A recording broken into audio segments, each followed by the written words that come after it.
We had a plan. Like, if you get separated, here's what you do. And we're going to try not to separate, and we're going to stick together, and we're going to do this and we're going to do that. We had a loose set of rules to abide by to try to keep each other safe. Hello and welcome to Freelance Pod. My name's Suchandrika and I'll be your host. So in this episode, my guest is Kim Fox, who's a journalism professor at the American University of Cairo in Egypt.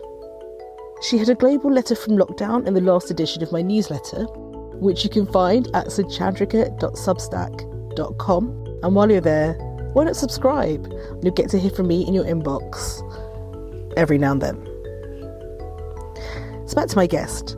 Kim has lived in Cairo since 2009, 2 years before the Arab Spring, which included the Egyptian Revolution of 2011.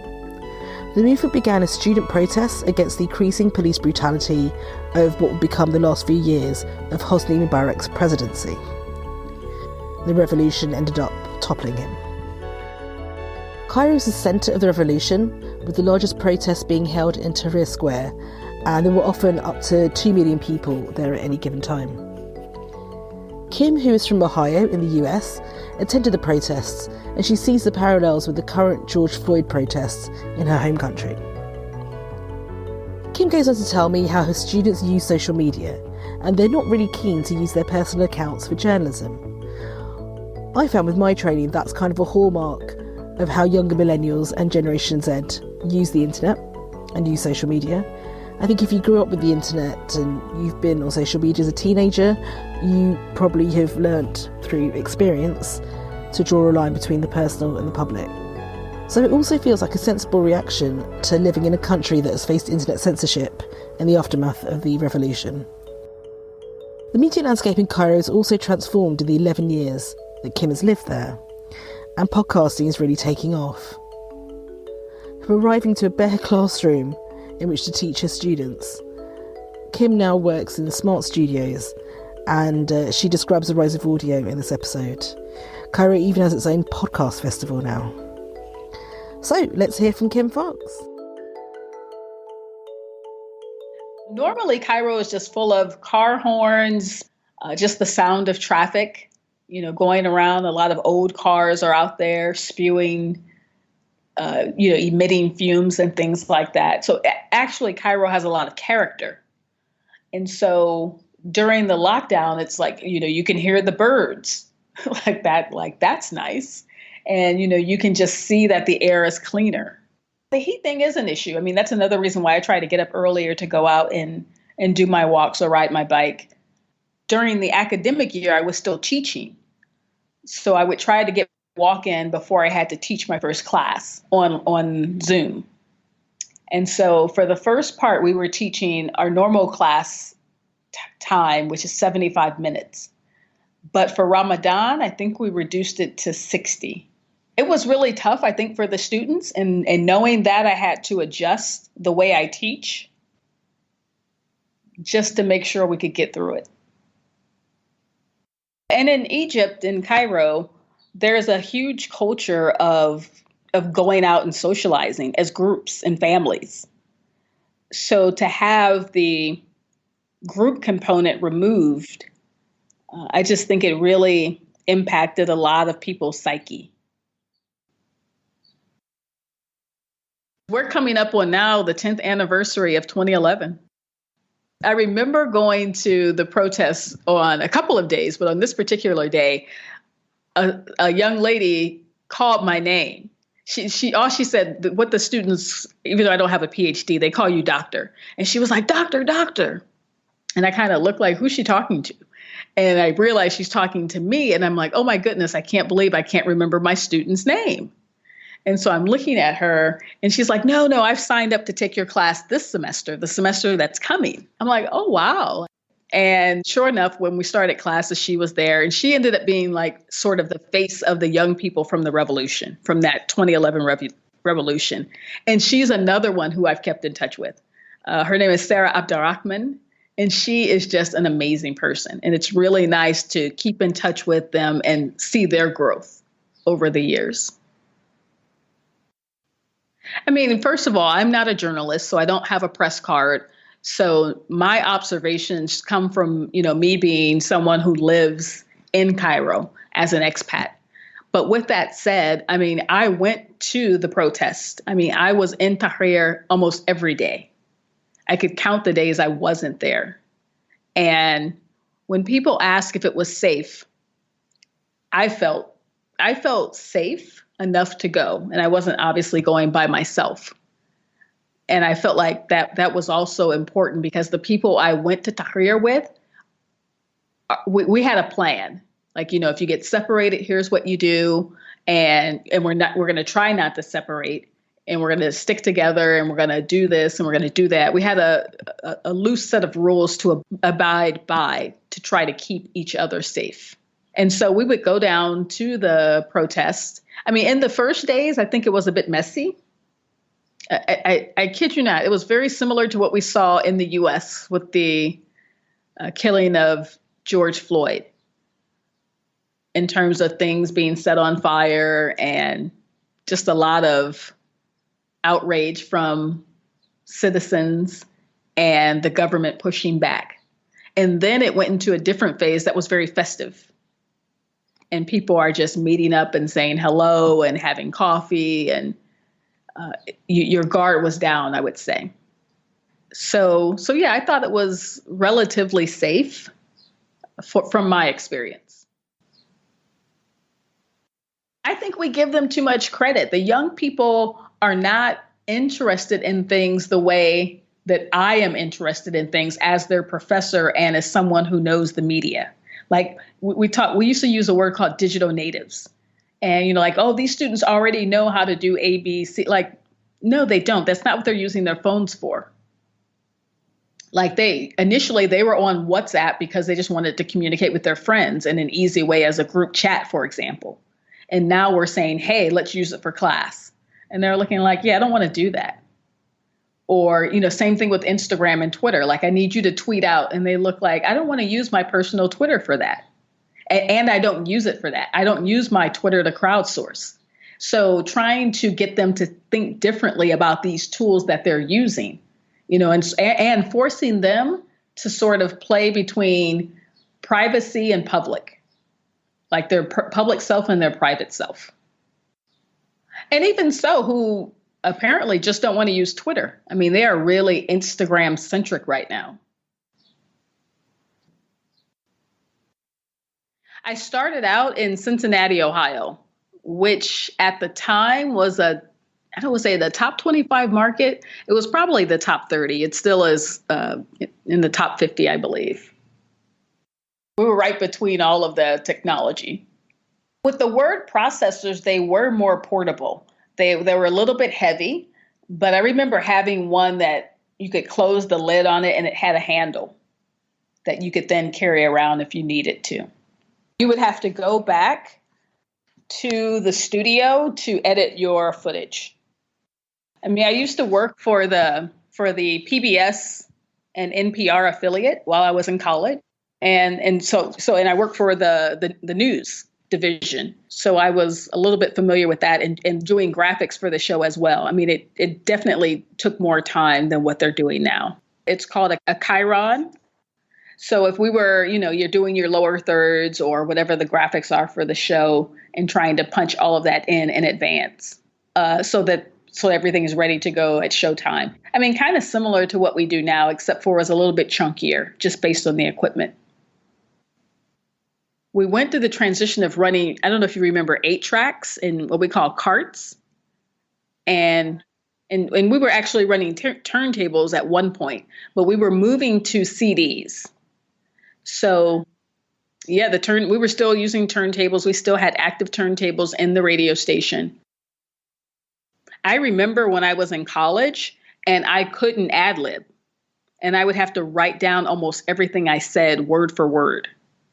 To now, you can tell me I have 30 seconds and I will speak for exactly 30 seconds without a script.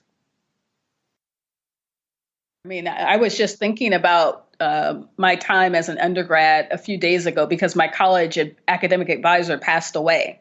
And so I was reflecting on everything she taught us and how I still use her advice to this day. I mean, she had us doing multimedia then. Oh, hello, it's me. Just a quick note. When Kim says then, she means the mid-1980s. Back to Kim.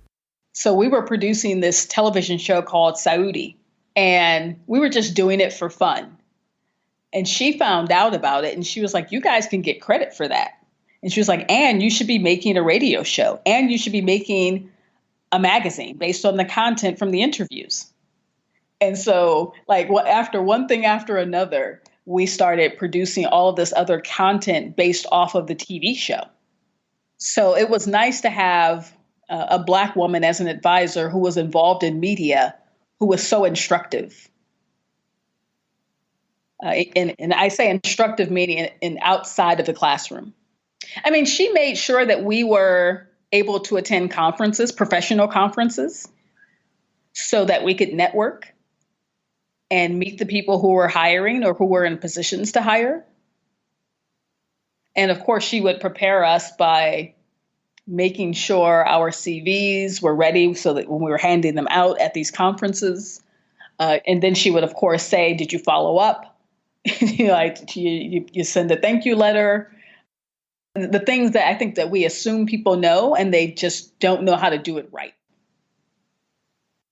I'm like, this was so long ago. I'm like, I got a job in Buffalo. I was doing the morning show. I ended up doing the morning show in Cincinnati and in Buffalo. So that's, in the US, morning show is creme de la creme. Like that's the most popular slot for radio. So yeah, I was able to do that for a while. And eventually I did go back to working in public radio. I've been teaching my students all alone. The it's being, how do you recreate yourself and make yourself stand out in a sea of a lot of people who are trying to do the thing that you're trying to do? How are you going to distinguish yourself? So it does become an issue of, yes, how are you marketing yourself, but what skills do you have that set you apart? I always tell my students in my classes, I kid you not, I am here to coach you to get a job after this class. So I'm not even thinking about a full degree. I'm saying the skills that you will learn from these classes will get you a job. Now, what you're saying is, okay, the market is just sort of crumbling. So what will people do? Same thing, especially for me teaching audio in Egypt. A lot of people just aren't doing it. So I'm looking at my students saying, hey, yes, you can do a podcast. The biggest obstacle is how to monetize. I mean, that's an obstacle everyone is really experiencing. But if you want to establish yourself, you can start out by doing it on your own, create your presence and your brand, and perhaps someone will pick you up. But I think we need to be doing more of that. And I've slightly mentioned it to my colleagues in terms of we should be doing a media entrepreneurship certificate or a course or, something more than what we're doing. Because our students should be the future, not just the future media practitioners, but they're going to need to reinvent the media landscape. And are we preparing them for that? I know that my first class was scheduled in a room that had a whiteboard and no technology.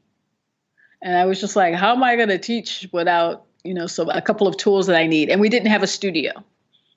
So we've come a long way since then. Like all of our classrooms are smart classrooms. And of course, we have all of this technology and software to execute assignments. And we have a radio studio where students can go and work.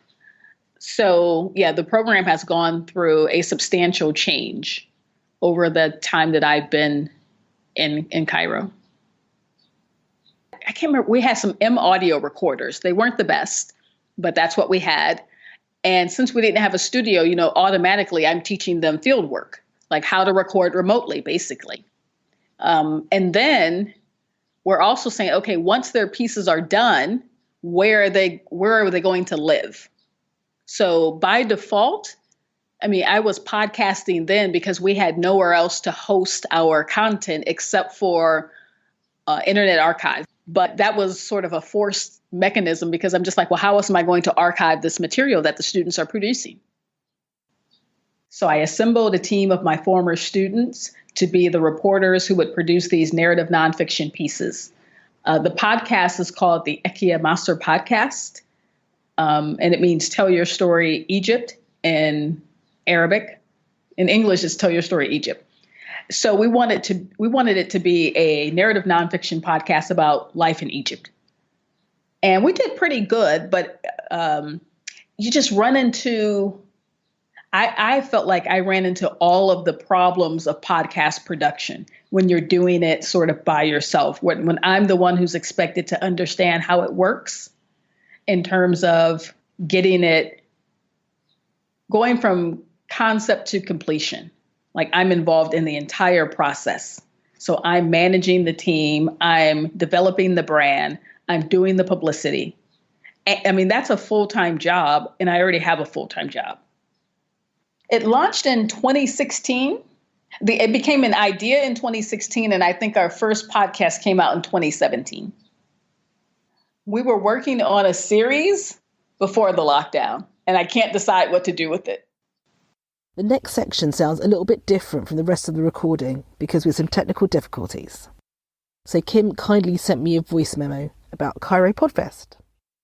It's an idea that I had a few years ago I don't know if you're familiar with the Egyptian podcast market. Probably not, because it's really in its infancy.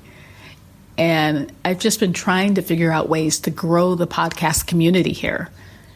And Podfest Cairo was that venture to get some like-minded people in the same space to talk about all things podcasting.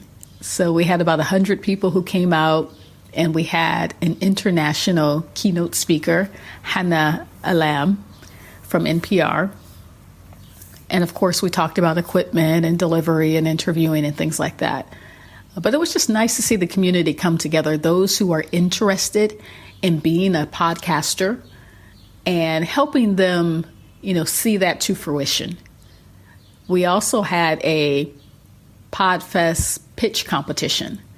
So not only were some people who are doing podcasts there, but people who have ideas like, yeah, let's get that out. You don't know how to do it. We can show you how to take it from, concept to completion is what I say. And I was just really excited and proud of that moment. We had Podfest Cairo right before everything started shutting down. So the timing of it was also very key. And I just wanted to get that out there to let people know that we're working on it in Egypt. We're working on cultivating this podcasting community and trying to produce quality audio content in Arabic and English. My 3 top tips in podcasting are: make sure you're learning as much as you can, as often as you can. Another tip is to always respect yourself, and that will be reflected in how people treat you. And my last tip is to have a work ethic, to show up and be present and to do the work. Thanks to Kim Fox for joining me from Cairo for the episode. You can find her social media handles and other useful links in the show notes. As ever, please do rate, review and subscribe to the podcast to help it reach a wider audience and to enable me to keep making it. And if you like the podcast, you will love the newsletter. So why don't you go and find it and maybe subscribe over at suchandrika.substack.com. That's all from me for now. Speak again soon. Bye.